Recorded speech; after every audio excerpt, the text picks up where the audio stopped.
Hello,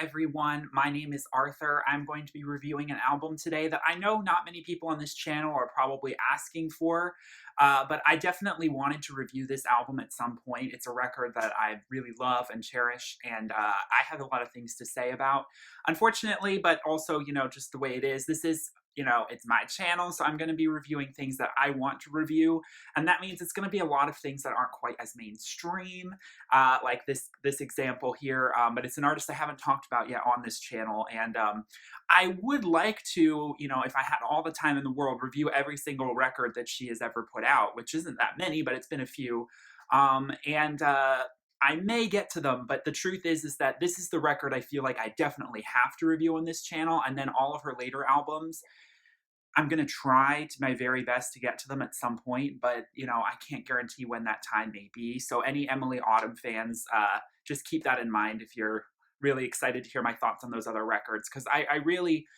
this record that I'm about to review is my favorite Emilie Autumn record, and it's the one I have the most to say about, even though there's a lot of interesting stuff to unravel in her career trajectory with her later work, because this record that I'm about to review, which is titled Enchant, and this is, of course, by, as I said, the artist Emilie Autumn. Her last name is not actually Autumn. I think it's Liddell, but she took on her middle name, I believe, as her last name for her stage name. She is an American artist. She's from California. I know it's kind of confusing because she definitely puts on a British accent in some of her like her poetry books and stuff that she puts out and everything. She has a very sort of distinct theatrical sort of Victorian English accent that she puts on to sort of create a theatrical stage presence. And there is something very theatrical, very Broadway, very vaudeville in certain aspects. That's very Victorian, I would say. She's definitely playing with that aesthetic and that historical time frame to get a point across about a lot of different things. But the album I'm about to discuss is over 15 years old. This album was released technically on February 26th, 2003. However, it's actually the strangest thing. There's actually rumors of it being released earlier than that, so it's actually kind of hard to pinpoint when the first official release of this record was. But if you want to look at like legally officially being released, it was in February of 2003, but this album started appearing as early as I think 2000, 2001. It took her a while to finally get this record like fully out there, and even then it was just being sold through her store. She's quite an independent artist in that regard. It was then re-released later on in 2007. This is her first full-length studio album, and it is very different from everything that she has done subsequently. This album was recorded between 1995 and 2000 when she was, a teenager growing up into a young adult. And before a very kind of important, pivotal thing happened to her after this album was released. And I will get into that. But it's very important to sort of, if you're looking at the context of Emilie Autumn's music, realizing what happened after this and why her subsequent albums are a lot edgier and darker and a lot more punk. And this record sort of stands out as being lighter and airier and more whimsical. There are still a lot of punk, darker, rough around the edges aspects to this record that are definitely there just beneath the surface, and in some places not even beneath the surface. They're very much glaring at you. This album has some spunk and feistiness to it, but it also has that lilting sort of fairy tale aesthetic. And as the album title suggests, this is, Enchant. This is kind of like straight up from a fairy tale storybook telling you the stories of, mystical lands and fairies and magic. And that's initially what really drew me in, was that sort of pulling from those old fairy tales. I mean, there's a track on here called Rapunzel. There's a song called Chambermaid. Songs, Rose Red. There's songs that are alluding to these sort of medieval, European fairy tales. And she plays on that aesthetic one of the unique and distinct things about her already amazing voice and her amazing songwriting is that she also plays the violin or the fiddle. And she plays that on all of the tracks on this record. What contrasts this earlier stage of her life and this album that she put out from that time period from her later records, meaning Opheliac, which was the next album to be released in 2006, was a brief stay at a psychiatric ward stemming from a suicide attempt. From very early on, Emilie has suffered from bipolar disorder, and mental health has always been a difficult issue for her, as it is for many of people all over the world. And so that experience really sort of changed her, and it changed her in a profound way to sort of impact how she viewed the world around psychiatric care and mental health care. And it also distinctly sort of branded her unique view on feminism as she began to compare and sort of draw comparisons to herself as, a woman from even just 150 years ago in Victorian England, where women who were considered bizarre because of all of these falsified, pseudoscientific reasons. Women were considered lunatics because, they ovulated and they had cycles of the moon that, linked to their periods and everything.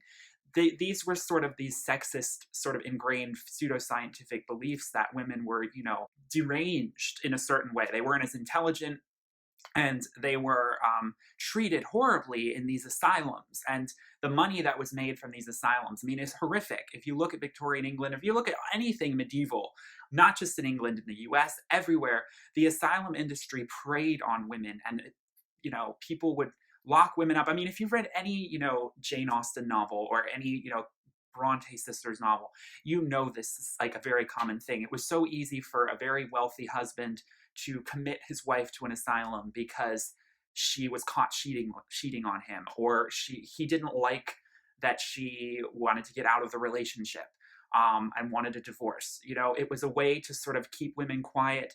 And there really was nothing wrong with these women. They were just forced to believe there was something wrong, and often did drive them mad. I mean, it's a truly tragic story. And so Emilie, although I think looking back, she understands why she needed to be, taken into care like that. I think she felt constrained in a lot of ways, that she wanted the medical community to treat her better.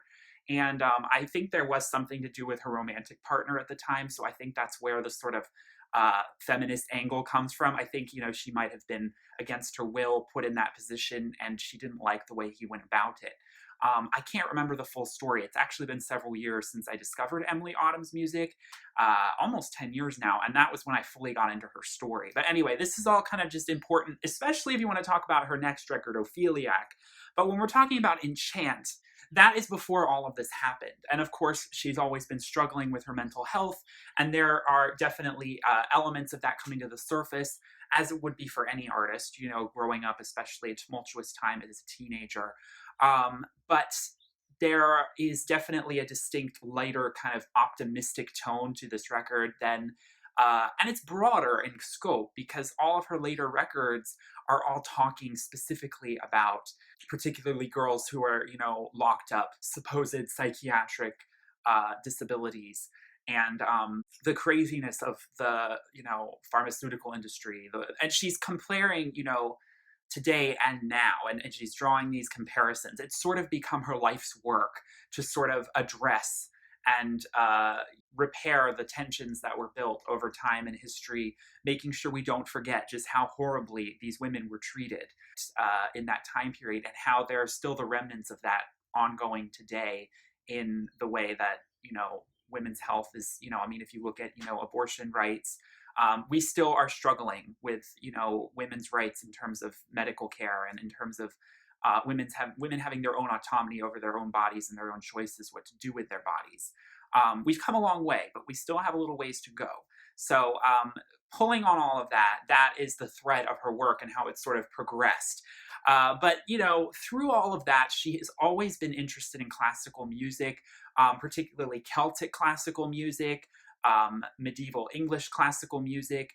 She's definitely, taken a lot of inspiration from that. She at one point was going to be just a classical music artist. She was signed to a classical music record label at the very beginning when she was originally going to be out of, in college for music, but then ultimately found her own sort of independent label that worked with her to sort of make what was interestingly described as rock music by the iTunes genre label. When I first discovered this record, it was called rock.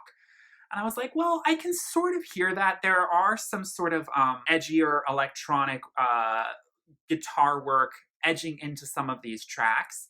And there's definitely a rock sensibility in that it's very punk, this record, for sure. But categorizing it as rock is, I think, a little bit off the point. Generally, I would consider this a classical, alternative, folk, gothic record. I would use all of those monikers to describe it. Almost a little bit new age as well. There's sprinklings of that new age mysticism throughout in some of the production. There's also some electronic work, though it's mostly live instrumentation, lots of violin, lots of jazzy piano.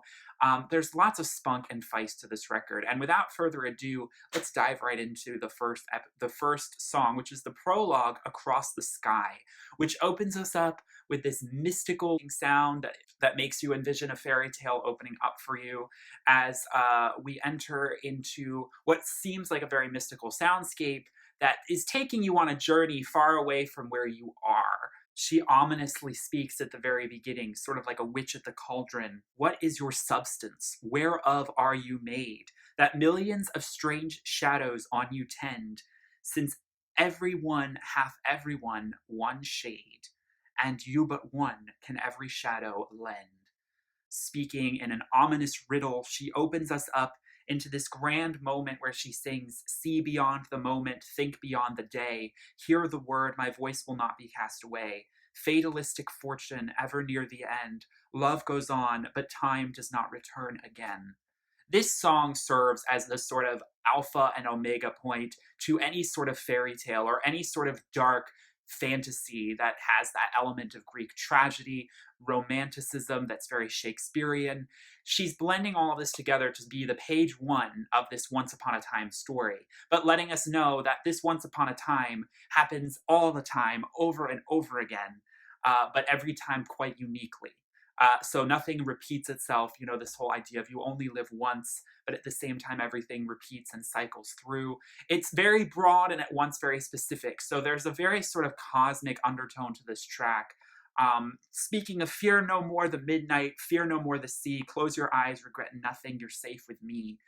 I really do think this is a song sung by a fairy. She's impersonating the idea of a fairy or some sort of mythological allegory of such, and taking you and beckoning you with a long pointed finger to journey into a stranger, murkier, fantastical world. And so it serves as a beautiful prologue. I could definitely see this as a song that I would have made when I was 16 years old, if I was writing as a poet, some sort of new sort of Shakespearean tragedy, tinges of, Brothers Grimm, and all of these things kind of coming together, and Celtic legend to create this like very mystical track that is very anthemic, very soaring, very beautiful. One of the highlight tracks on this record for sure for me. The second track, How Strange, ups the tempo a little bit, and it shows off her spunkier and wittier lyricism, which is one of the highlights, I think, for Emilie's music. If anyone's listened to her poetry, if anyone's heard some of her later records, Opheliac, which she really lays in heavier into that aesthetic, she is one sarcastic, witty girl. She is humorous. She is so intelligent with her lyricism. You can tell she's very well read. You can tell that she knows what she's singing about. And she finds unique ways to really put a subject on the nose. And at the same time have you scratching your head like, oh my gosh, there is no limit to this wit. I think it's strange, just a little bit deranged, that you think I'm going to change to make you happy. If you can tell me why I should wait around, then I may be coming down. But until then, this means you can see me in your dreams. So until you get your act together, you realize that I'm not going to change anything about myself to suit your needs, that we have to meet halfway, you can just continue dreaming about me. And Isn't it so strange? How ironic that you're going to be haunted by me for the rest of your life. But you didn't get me at the end of the day because you weren't good enough. So that jaded sort of post breakup energy is definitely imbued to so many of the songs on this record. It's got a very shimmering instrumentation around it. So, like I said, it feels like a fairy is singing a jaded punk rock breakup song. And that aesthetic molding together on some of these tracks is quite unique. And I heard one reviewer talk about some of these tracks as feeling very hollow, and that the performance of them, it feels almost like a renaissance band who is just singing lyrics and doesn't feel anything beyond the surface.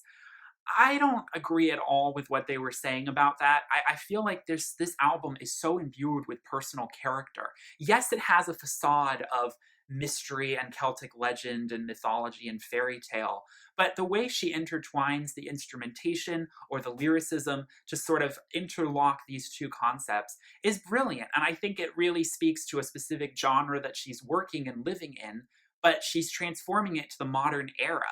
She's talking about things in a modern way in a lot of ways. You know, she's not using old fashioned Shakespearean language, but you would expect her to with her delivery and with the instrumentation that's being used. There's this disconnect between old fashioned and modern, but it's not like traditional classical crossover, if you know that what I mean, which I'm not a big fan of often, because she's not being too serious about all of it. And so I can see why some people might think it just comes across as like very campy in a lot of places. But honestly, I mean, there are some songs I like more than others for sure, and How Strange sonically doesn't quite stand out to me as much, but I think it's a great entrance into her spunkier attitude. And she has a very haughty vocal. Like you can tell there's energy behind it. And she can really lilt with this gorgeous soprano with such timbre, but she can also do that dramatic long vowel sound voice, which is very Broadway. And she really enunciates all of her syllables so that you can understand what she's saying, even though she sings very fast. And so she bridges all of these sort of opera, classical, pop sounds in her voice brilliantly as she skips along all the notes. Okay, so if there was one rock song on this record that has a little bit of that electric guitar coming under it, it would be Chambermaid. This song feels like a very kind of almost Joan Jett punk aesthetic type song, but yet again, the allusions and metaphors are all medieval England. I'm not your chambermaid, you're not my lord. All the fine games we played have left me bored. I never want to see you come around my castle because I just can't afford to love you. I'm not your chambermaid, you are not my lord. Again, know your place and don't try and put me in a subservient position. My love is worth more than that. Some of these lyrics, you know, they're clever, but at the same time, I've heard them so many times. It's sort of like, oh, a lot of artists have tried to replicate this aesthetic in later songs. I mean, think White Horse by Taylor Swift. You know, this is something that's been used over and over again to sort of give this allusion to medieval times and like today and comparing yourself to a damsel in distress, but flipping the script and being that feminist damsel in distress who doesn't actually need that man to come and save them. But you still want to put yourself in those shoes. And I think that, you know, despite the cliches in some regard that we see because of this being repeated, I think she does a brilliant job of sort of telling this message and this story and getting that point across very clearly.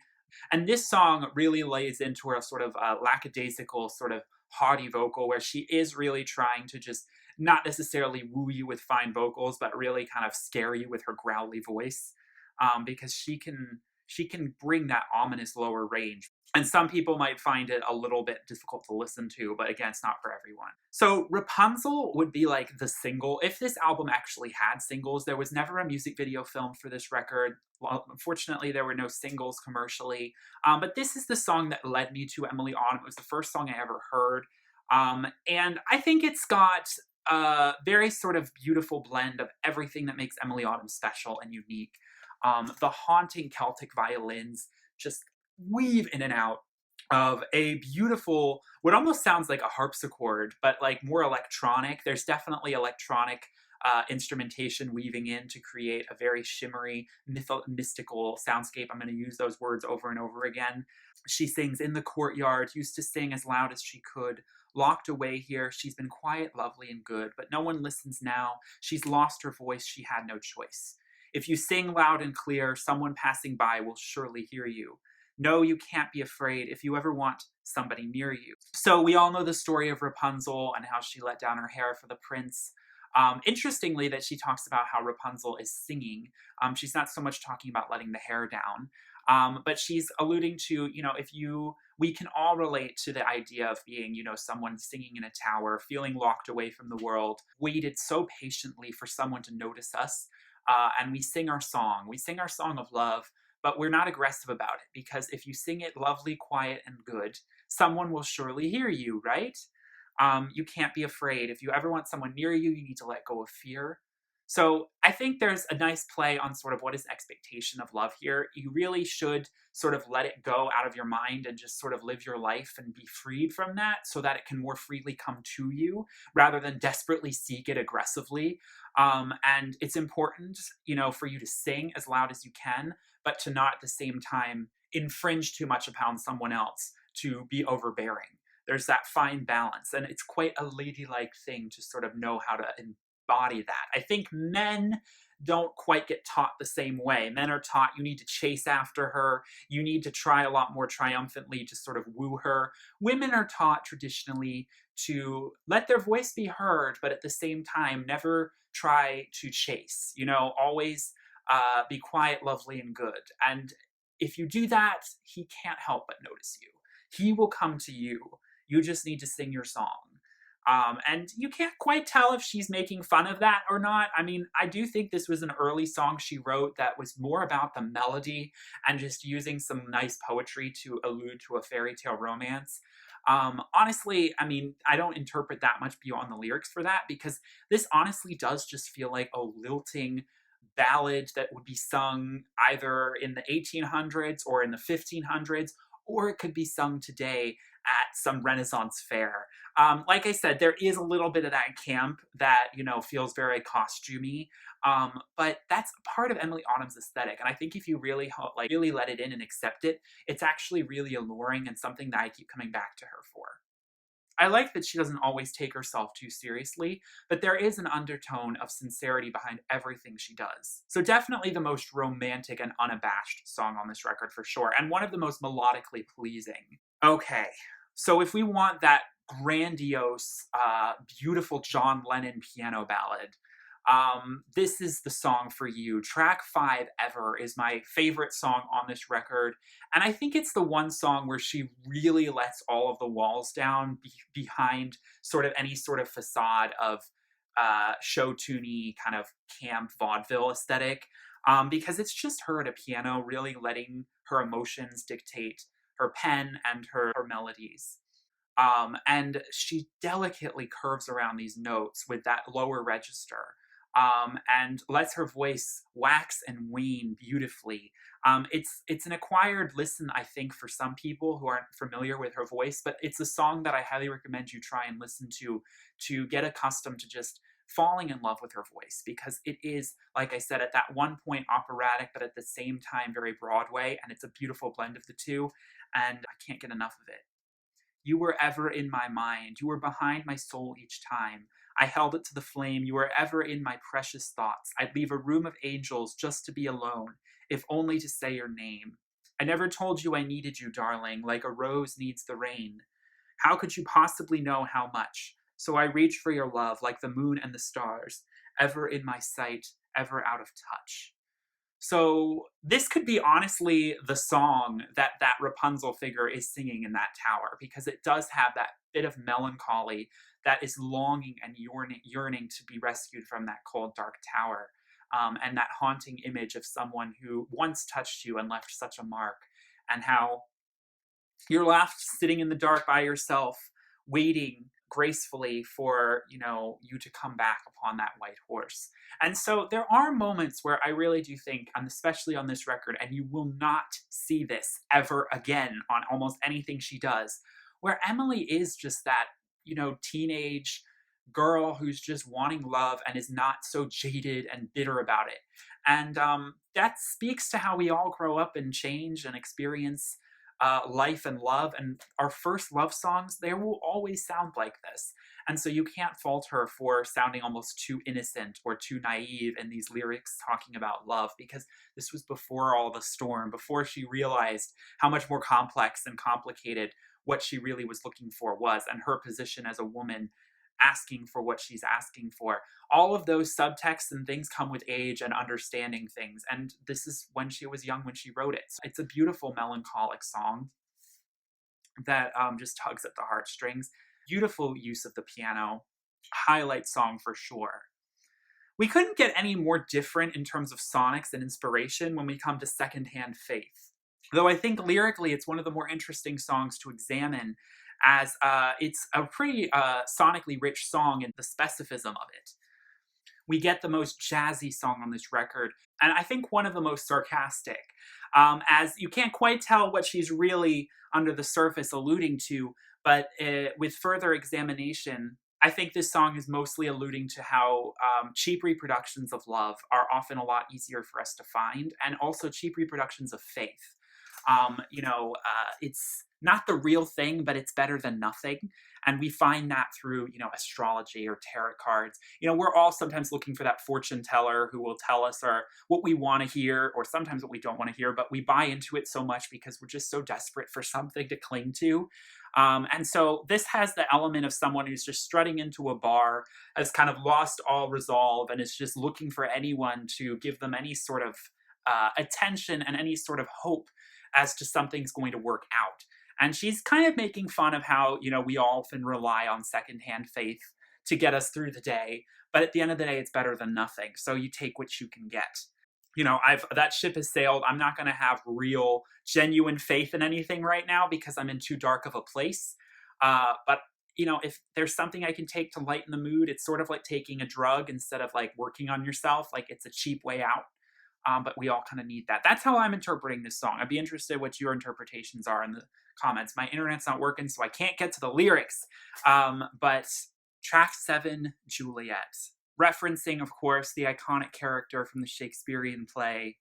She does a similar thing to Rapunzel in that she alludes to what opens up as this very beautiful, lilting, what sounds like it would be an amazing soaring ballad, switches gears quite quickly after a beautiful violin number to dive right into what is this very very kind of pulsating electronic rhythm as she sings, "You're in my stars, don't need no crystal ball to tell me so, whispering in the air, hoping that my words find you somewhere." In the chorus, she sings, "Meet me beneath my balcony and say, no one but you could ever fill my night, be the sunlight in my everyday." So like Rapunzel, a lustful love song, wishing for that midnight tryst. She's playing with that and just soaring with it. And I think that, again, it's just an unabashed moment that is quite Shakespearean, that is quite lovelorn, but with sprinkles of, that wit. Like she sings, "You don't need a crystal ball to tell me that I am already kind of in love with you." These things that you kind of interject to make the story just a little bit more elevated. I think she does a good job of that. And the violin is showcased the most on this song. So for people who are fans of Celtic violin music and fiddle music, you will love this track. It mixes so beautifully with the electronic production. It just soars, like I said. Like it carries itself on its own 2 feet beautifully.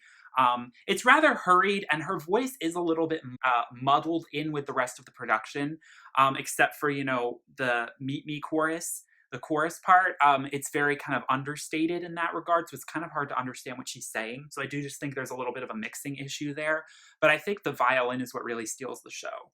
My second favorite song, or maybe my favorite, "Remember."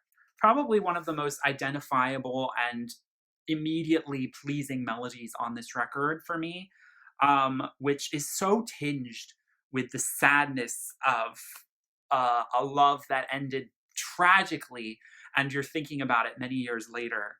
So interestingly, Emily has said this is one of her favorite songs on this record, and she actually wrote it with Annie Lennox in mind, the iconic Scottish singer. a very kind of distinct vocal approach that she's using, and that the lines, it's a little slower in tempo. It's very much guided towards someone else that she might be considering singing this song. And so when she wrote it when she was young, she always envisioned her singing it. There's also the crackling sound of what feels like a record player being turned on at the beginning and end of this track, which definitely transports you back to what she thinks like the 30s, for example, and a woman in a satin dress kind of walking down a dark lit street, and she meets someone from a past life, a lover from a past experience who time traveled to see her.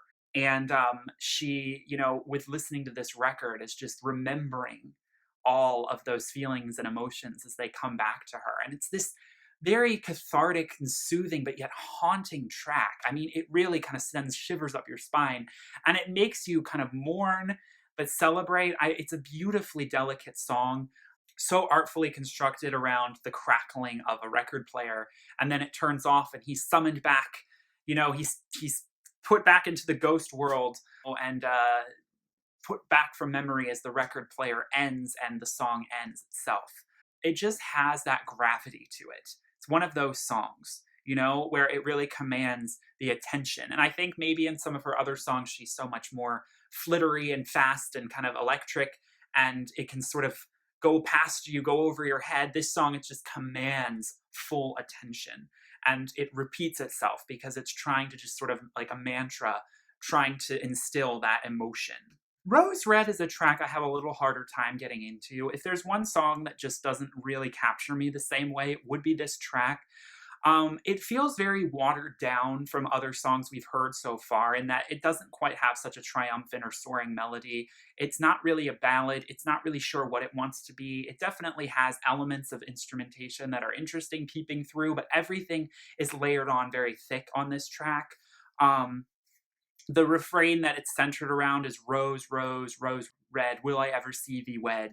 And she sort of just harps upon, again, this same sort of romantic lust that we've heard her sing about before.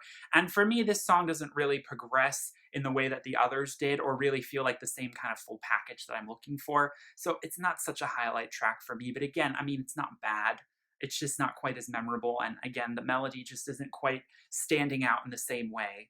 But Castle Down, the next track, it starts out with this very eerie ambient interlude, which goes on for quite a while, and you're sort of like, ooh, where are we going? I mean, it's a little bit Florence and the Machine sounding, because it's got like this whistling tone that's very kind of like under a cave. It's very unique. Again, this is pulling into the sort of idea of like we're being guided through this love story through the eyes of a fairy who's like going through these mystical portals. And then we just hear the chilling chords of the piano entering us into a very Elton John sounding kind of power ballad that sings of this kind of resolute strength that someone finds when they're forced to a difficult place in a relationship. And you were there when I built my tower like pebbles in the rain, trying to balance all that I had left with what I didn't have anymore.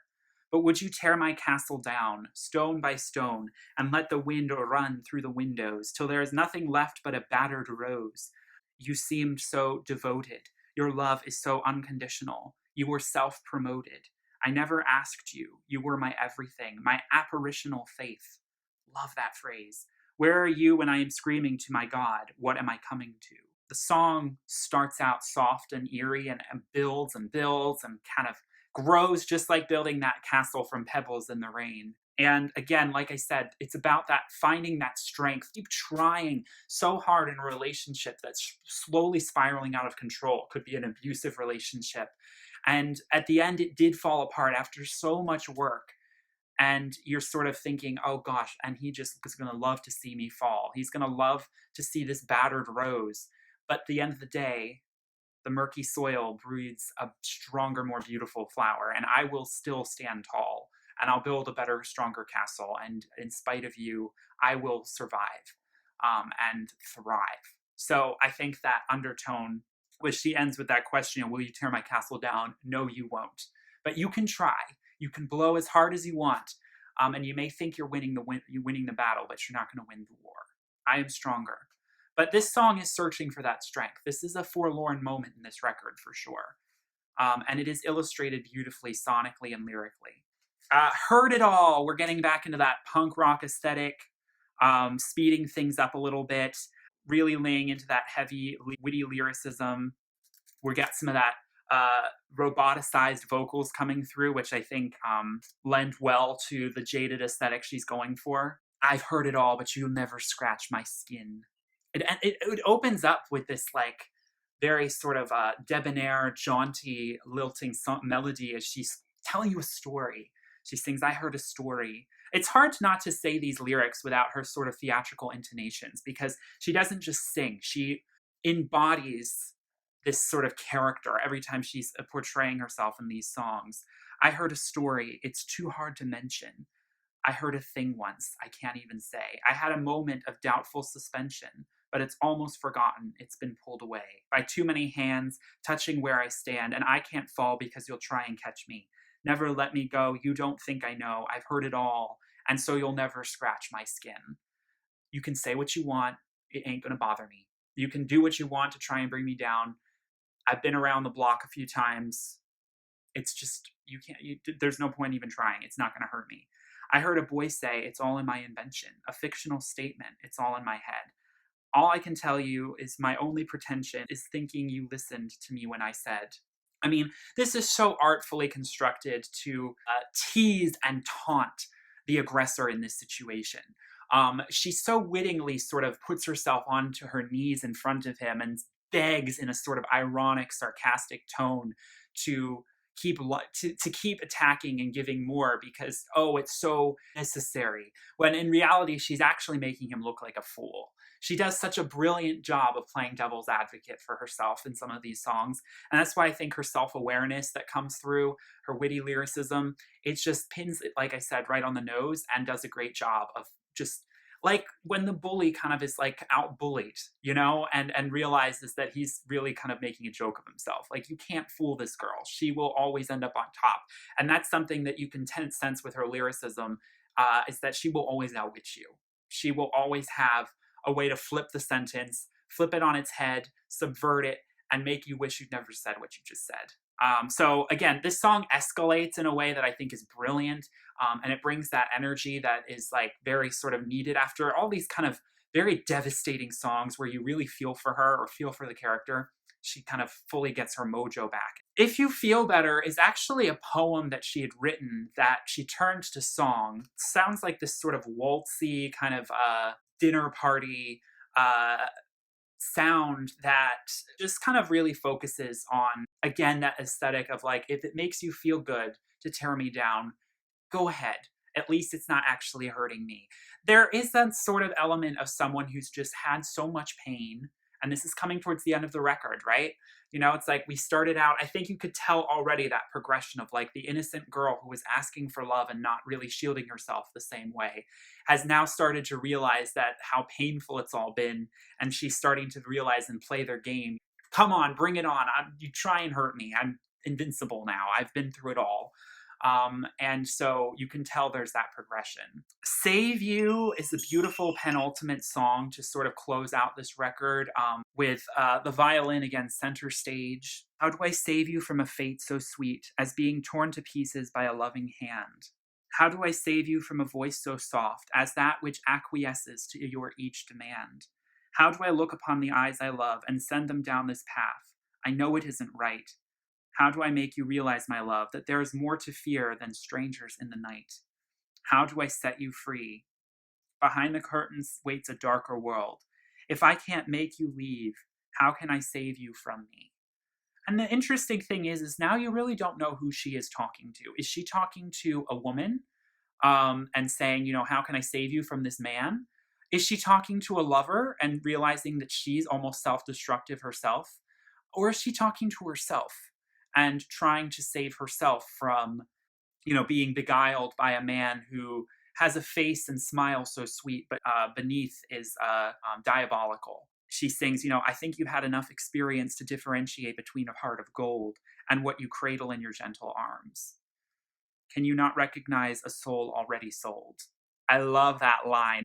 And I think this is the one song where, she is sort of admitting that she's not the innocent one for once. When she says, have you not seen, how can you not recognize a soul already sold? She could be talking about the fact that she's not pure anymore, that she might have, already been cheating on this man or done something that would hurt his feelings. And she's realizing, please, yourself, like save yourself from me because I'm not perfect either. I've gone through the ringer, like I've said before, and there's also another theory that has not been confirmed, but apparently she did have an abortion, and this song could be about her unborn child, which is quite dark. I know that she's very concerned about possibly giving birth to a child who also has bipolar disorder. And that kind of weighing guilt that would come through with that could be a part of what she's alluding to with this track. So there's a lot of interesting theories. But one of the most, again, sweeping songs, and that it really kind of captures this sort of bucolic sort of it's a song to easily get swept away in terms of the melody and the instrumentation, and it actually then kind of, I don't want to say devolves, but it actually kind of it transitions interestingly into Greensleeves, just as a little show off for violin prowess, I think, on Emilie's part. And I think it was a brilliant way to sort of tie in a classical reference to sort of root this in like what it's actually kind of playing with. Like I said, this album is playing with classical music and introducing new flavors to it. That kind of put it on its head a little bit. And I think the introduction of Greensleeves at that one point just serves that purpose beautifully. And it's very welcoming, because I could listen to a CD of her violin play music all on its own, which I believe she has put out. So I would recommend you listen. We end with the epilogue song, What If? This is the song, like I said, like Across the Sky and What If are the two songs that feel very almost detached from Emilie herself. And it feels as if she's channeling something more mystical. It doesn't necessarily feel like a personal love song anymore. It feels like a fairy or some mystical being is singing to you in riddles to make you think about your life. In this song, she is full of allegory and allusion, talking about all of the things that life could be and that she could be, with a very sort of percussive and light lilting piano. Here you sit in your high back chair, wonder how the view is from there. I wouldn't know because I like to sit upon the floor. If you like, we could play a game. Let's pretend that we are the same, but you will have to look much closer than you do. What if I'm a snowstorm burning? What if I'm a world unturning? What if I'm an ocean far too shallow, much too deep? What if I'm the kindest demon, something you may not believe in? What if I'm a siren singing gentlemen to sleep? And so I see how she can use this as like a way to sort of exercise and get out all of those sort of frustrative feelings, to sort of make it about bigger than her. All of these sort of ways in which she's been undervalued or overlooked by like romantic exes, and to sort of personify herself as that lowly servant girl in that mighty kingdom who, is speaking to the king and saying, you'll never expect much from me, but what if I'm more than anything you could ever imagine? And it tells the story, and it's a beautiful poetic ballad that feels like it could have been sung 500 years ago in some king's hall in medieval Europe. But at the same time has the sensibilities of any sort of the more modern, sort of beautiful piano storytellers that we have today. Like even Taylor Swift, I mean, there's this through link that she's creating between modern songwriting that's more kind of country, that's very sort of much more like folksy, that we would consider modern country folk music, and the sort of medieval balladry that of the past. And she's bringing these things together in a beautifully constructed way to create a magical album. And just like this album started, this album ends kind of on that mystical, eerie chime note, to sort of sense that we have closed the book. We've closed the enchanted book, and the fairy tale is now over. All in all, it is a wonderful body of work.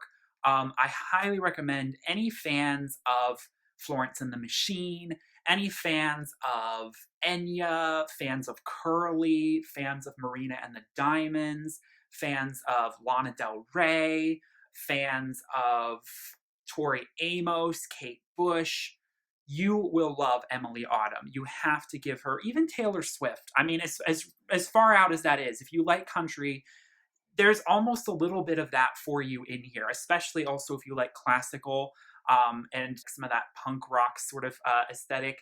You're going to find something for you on this record, and in her later music as well, which is definitely even more experimental than this record. This record is definitely not quite as experimental as she will eventually go, and she starts to play a little bit more with Broadway as she starts to create the theater show that she kind of presents with these songs. Enchant is sort of like its own little mystical thing, and I like that it's sort of its own separate, innocent, but still kind of dark and twisted character. But it's before, all of the horrible, truly horrible stuff happened to it. And it's interesting in hindsight to look back, and I'm sure for Emilie to listen back to some of these songs, she must be like, oh my gosh, I was so young, I was so naive. Like the lyrics are so hopeful and they're so like kind of cliche in some parts, and she's just like probably a little embarrassed by it. But I don't think she really should be, because I think that this album showcases brilliant songwriting, brilliant balladry, brilliant musical composition, violin playing, piano playing, instrumentations, production, just the whole package. There's just some mixing things that I think make her voice a little bit distorted and beneath the surface in some areas that I think could work on. And there are a couple tracks that I think work better just as poems than they do songs, like If You Feel Better, for example. But let me know in the comments what you think of this record, and if you agree with me about its kind of poetic potency and this sort of interesting look into the pre-Asylum Emilie Autumn character, before everything went really dark and twisted. It's not that I prefer one time before the other, it's just different, and it's interesting to see the two. Like I said, I really do. I feel like I have to continue the story of Emilie Autumn, and I have to talk about Opheliac, and I have to talk about her 2012 album, Fight Like a Girl. I really do want to. It's just eventually, I really don't know how I'm going to get the time to spend, like an hour sitting down about all these records. It's really hard for me to edit and upload these videos. So again, be patient, bear with me on this. I hope to come back to Emilie Autumn on this channel. I can't guarantee when, because there's a lot of other stuff I want to cover. I hope you enjoyed this video. Please give it a like and subscribe if you did. Thank you all so much for watching. May your life be mystical and full of enchantment. Peace, love, and light. Bye. What if I'm a weeping willow, laughing tears upon my pillow?